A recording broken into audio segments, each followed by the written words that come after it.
Ontario Federation of Agriculture annual meeting in Toronto. I'm joined by Ron Bannett, President of the Canadian Federation of Agriculture. Sir, welcome and thanks for taking a few minutes. Oh, it's great. It's almost like coming back home. Yeah. As you know, I was past president of this organization almost 10 years ago. Yeah, 10 years flies. It does. Yeah. Hey, and speaking of other change, things are changing in Ottawa these days. And you've had a long relationship with Minister Ritz. Mm-hmm.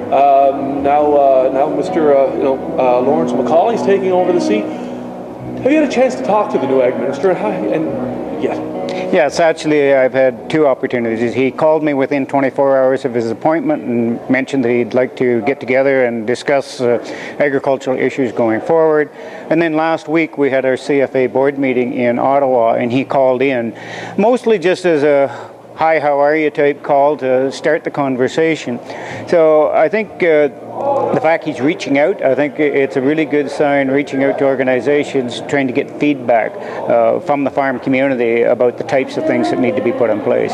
Do you have a sense that things, I mean, you always had a good relationship with Minister Ritz, but you know, that openness is going to return to Ottawa? And that Yeah, there is a different mood in Ottawa right now. I think it's fair to say Minister Ritz, definitely a good relationship, but it was a very tight agenda. It was very scripted. These are the things that we're moving forward with.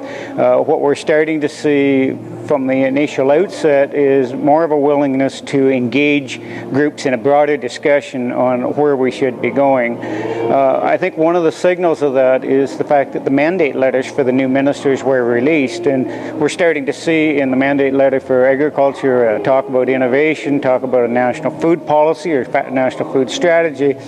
I think taking a broader approach to figuring out how we solve some of the issues.